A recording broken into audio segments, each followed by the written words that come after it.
Just Talking is Catherine Barnes, live on the Chris Collins Show, Millennial Talk Show. As we get her audio and video on in, now we got her. How you doing, Catherine? How's it going, fam?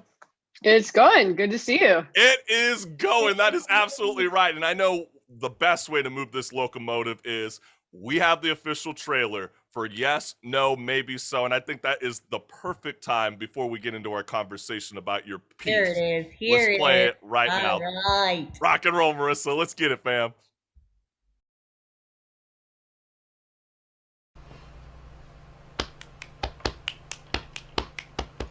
Well, doctor, I'm still trying hard to understand all the strange things you said during my exam.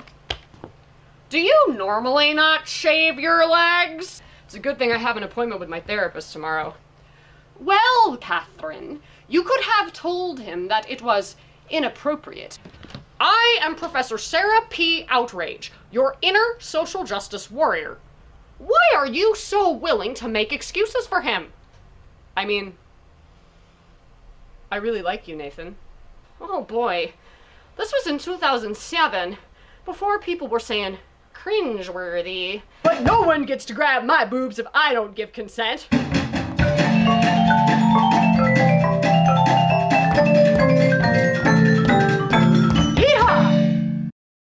Hey, you got to go grab tickets on Queen Mab's website. But you know what? Tell the CCS family what's good. We only got a little snippet. I mean, we're all probably rattling our heads right now. Like, what is your comedic musical, Yes, No, Maybe So, all about?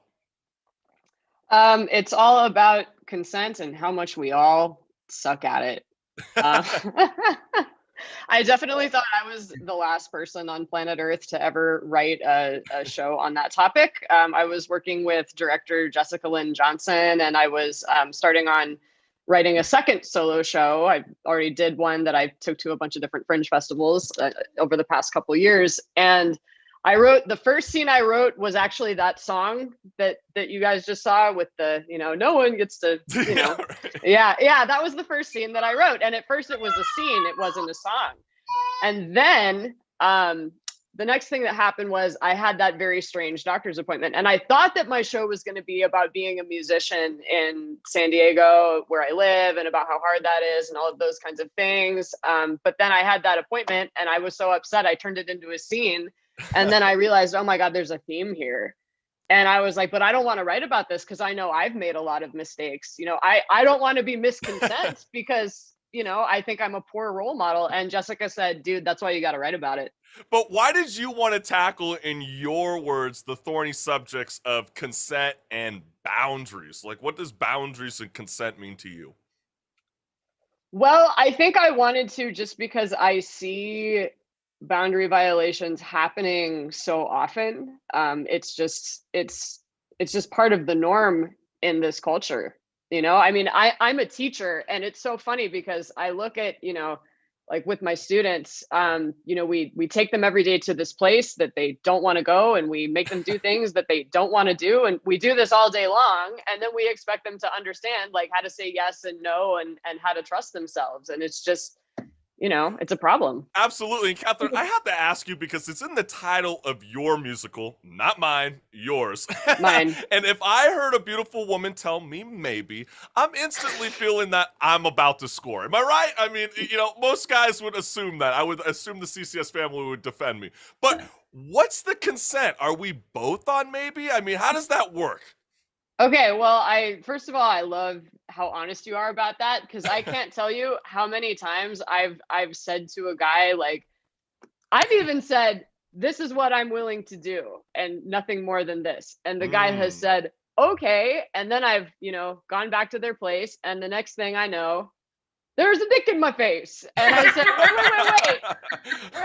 wait. I've been there. I've actually been there with you.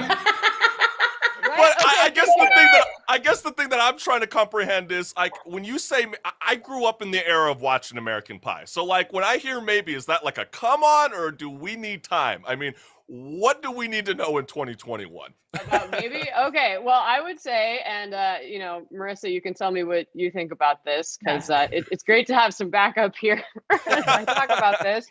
I think maybe means no. It is. Yeah. Yeah, maybe. Okay, look, here's the general rule. Unless it's yes, a maybe means that the girl is open to the possibility, but right now it's the no. Or a guy. Or guy, yeah. So until that no changes to a yes, to be safe, maybe it's no. It almost sounds like we're playing the consent game because, what if I was in a relationship with my partner and then she says, "Are you ready?" Like, I'm not sure whether I should be fearful or terrified, or should I be really ready to have sex? Are you ready for what? Because I don't know. It's not what even. Are you ready for, Chris? Are you going to do some beads? Okay, you know what, Marissa? What is your relationship status? Okay, I think you're onto something, Marissa. But what I'm going to say is the millennials, we're starting to mingle, we're getting horny and we're starting to go back to the bars. And do you think that there's a dry spell happening with millennials during COVID-19 pandemic, Catherine? I mean, does a bear go poop in the forest? Obviously, yes. Never heard of that reference. That's hilarious. And by the way, also just a maybe for all the people out there, when you go to the bars, does not mean roofie the drink. Right. Okay? So I'm just going to put that one back out there. Maybe does not mean roofie. But you know what's really interesting? I did not even know that there is a new toxic dating trend that, none of us asked for. But Danny on a show called Love Island created waves last month for what he is being coined as doing called negging.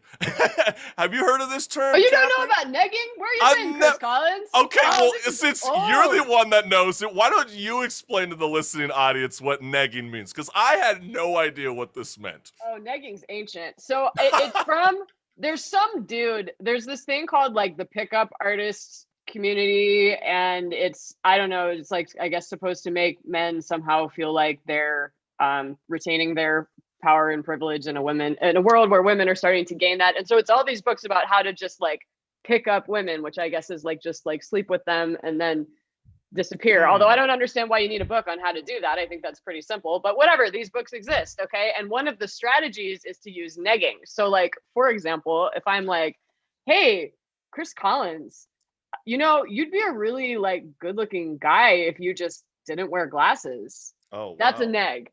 Yeah, so glasses are the best. Glasses are the best. Obviously. Right. Yes. No, yeah, that's what I was sort of reading into. Negging is when, a guy, or I would assume, is it only just for men? I mean, I know women who also do the same thing. I mean, they're marketed for men. They try to be mean, to be flirtatious. And, it's marketed for men. It's marketed for men. It is. It definitely is. Yeah. Is this an idea of a maybe? Is a neg a maybe?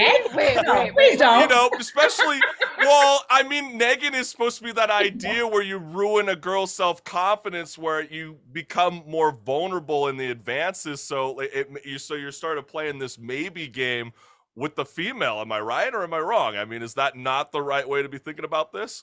I feel wow, because I think that really, the only thing is, if you want to sleep with somebody or hug somebody or touch somebody or anything, and you say, hey, do you want to do this, and they say yes, then the answer is go for it. Okay. Right. And if you've been negging, I don't see the connection between negging and consent. Well, you get a lot of that during your virtual dating. I mean, everybody starts to run out of conversations after a while, so then when you actually start to meet each other organically, all you start to notice is that everybody likes to be a little flirtatious by teasing one another. But maybe negging, it sounds like I'm not emotional well-being is not a good dating style, Chris. I know you haven't dated in a while, so you're coming out the gate.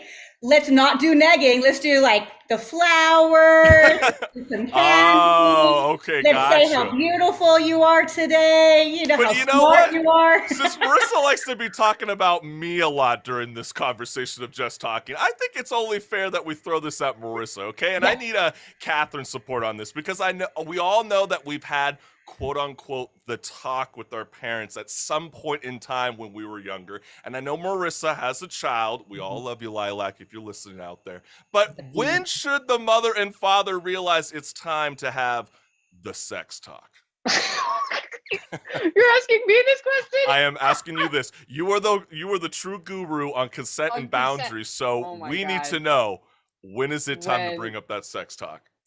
Wow, he's asking me. Well, I mean, I honestly think that, parents, I something I appreciate about my mom is she did a really good job teaching me like what things are actually called. And like, I think that as soon as the kid is old enough to be aware of their body, it's probably time to start I use talking that. about No, yeah. our body parts, I call them a vagina because it's a vagina.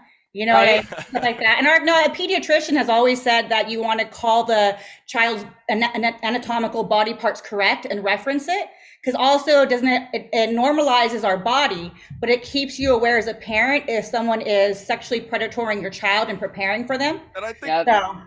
that's a good point. Oh, go ahead, Catherine. I was gonna say, I think Marissa is kind of the expert because she's the one with a kid. Like I think she's But then again, yeah, but then again, you are a teacher. You just referenced out there. You do have a musical play around consent and boundaries. And let me ask you this: I mean, what happens if it's too late to discuss the birds and the bees? Then you have a grandkid. You have a grandkid. Marissa's got jokes all day, but I mean, do you believe that's true? that's true. But let me know how it happened. But let me throw a dog a bone at this one because it's like, do you believe the influence of parents to educate their children with the sex talk stops at the age of 12? I mean, this has kind of been a debate that's been happening. What do you think, Marissa? I'll listen to her. I don't understand is why would it stop at 12? I mean, you understand, it's not just about here's where a penis and a vagina are, here's where two vaginas, two penises, it's not anything to do with that. Sex then also comes down to HPV, you have herpes, you have HIV, you have gonorrhea. Gonorrhea. And I think how do you put a condom on? What are your contraceptives? And this is all stuff, I'm not saying you have to have sex at 12, but as you're going in and you're dating, then you also have consent. And like I said, like my first time, I told the guy to stop. Do you teach the condom on a banana after 12, or like what's the conversations you have before 12? I was after that. Because I think you're bringing up a really good point, Marissa. Because Catherine, I mean, I referenced last week that it's sad that we must still educate the youth that not just gay men contract HIV and AIDS. When we were speaking on the baby situation at Rolling Loud last weekend, and what does that say about our sex education today? And does your piece tackle that? I mean, it sounds like Professor, Sarah P. Outrage, really seems to be that inner social justice warrior for you. So what do you say about sex education today?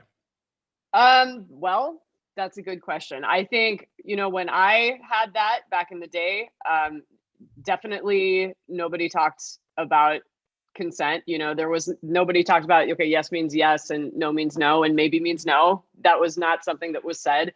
There was a lot of emphasis on abstinence, which I think has been shown to not be particularly effective. Now, I am a music teacher now. I am a middle school music teacher. So as a music teacher, I have nothing to do with any of that kind of education. But, I do suspect that it's still not being taught in the way that it probably needs to be taught.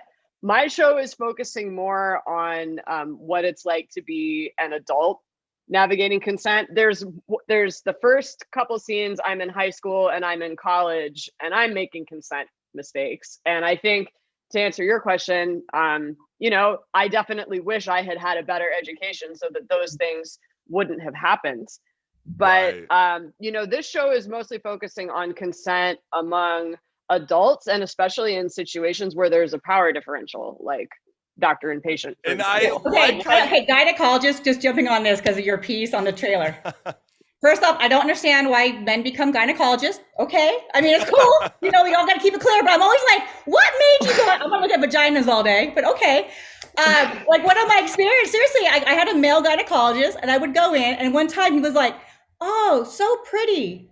And I'm like, why are you calling my vagina? I mean, like, I guess thank you. Like, but it was so weird. I'm like, just like, don't make references. Like, don't wipe. Right. I'm like, let me close my legs. Like, I don't need to. Right. Clear. Like the whole, why don't you shave your legs? Like, why do you care? That's a funny point, Marissa. But, I did pick up on what you were saying, Catherine, and I like how your piece actually tackles what the adults deal with after we become adults, because it's so sad that we actually have to be having this conversation over and over and over again. And when I think about what you just said now, I think about what happened this week, when an investigation found out that Governor Andrew Cuomo sexually harassed multiple women in and out of state government and worked to retaliate against one of his accusers, the New York's Attorney General announced on Tuesday. And even Joe Biden has called for the governor's resignation. But what happened to due process? I mean, should the governor leave the office immediately? Well, okay. So I did a little bit of reading about it, and, it sounds like there's, a pretty substantial number of women who've come forward and they've investigated the stories and they've found that, what they're saying is true. It's very funny because I posted today on my Facebook that I was going to talk to you about Andrew Cuomo today. And that brought up a few things for me, because one of the characters in my show, I actually loosely based on Andrew Cuomo. And I'm like, oh my God, like, this is so humiliating. Yeah. But I mean, tell us more. I mean, how did Andrew Cuomo get into your piece? Yes, no, maybe so. So there's a character in my show who is Google personified, because I'm a millennial, so all I do all day long is Google things, right? And so I made him like a 1940s. Oh no, we just lost it for a second. No, I'm here. She's here. Am I here? Did I lose everybody? Fabulous. Yeah, you're here. Keep going, Catherine. I got you. Oh no, I think I just lost Marissa and Catherine. Chris is off, but Catherine, keep going. How does there you go. Okay, so there's a character. He's Detective Google. He's like a 1940s New York detective, and he's chain smoking all the time. And he's like, "Hey, kid, what can I do for you?" Da, da, da, da. And I actually wrote him for my first show and brought him back in this show because he's such a popular character. And I remember when I wrote him, I was like, "Where did this come from?" And then I remembered I had been watching that video of Andrew Cuomo throwing shade to Mitch McConnell, where he says, "Go ahead, I dare you," something like that. And I thought, oh, well, that's good for a character, but now it's like, oh my God, this is a consent show, and I have an Andrew Cuomo character. maybe Cuomo should have watched your show. And then the only thing that the only reason why I asked that was, and I wish we had more time to discuss this, because I know we're starting to wrap up our interview with yes, no, maybe so. But what I did want to say is it's interesting where you said that, there's a lot of women being accusing Andrew Cuomo. Well, that same situation's happening in the NFL with Texans quarterback Deshaun Watson, and no one's asking for him to resign from his job. So I just truly believe that there needs to be a due process in place. And I know the woman, as of Wednesday, publicly accused Governor Andrew Cuomo of sexual harassment and plans to. Chris, you're off. Are you there? Hey. Good. Chris, you have bad reception today, dude. Yeah, I don't know what's going on. So wrap it up. All right. Hey, Catherine, all I want to say is thank you again for joining the Chris College Show, Millennial Talk Show. This is just the world that we're living in COVID-19, but I appreciate you jumping on remotely. And where can we check out your piece? You can go to Queen Mab Music, queenmabmusic.com. The ticket link is right there. You can also go to hollywoodfringe.org. And I hope to see everyone. It's happening virtually and in person. So if you're in LA, you can go see it. And if you're anywhere, you can stream it. And so so much excuses. No excuses. That's right. No excuses. No excuses, fam. Hey, well, Catherine Barnes, much success on your piece. And let's not forget, it's an award-winning piece. So congrats on that. And we'll talk soon, fam. Have a good one.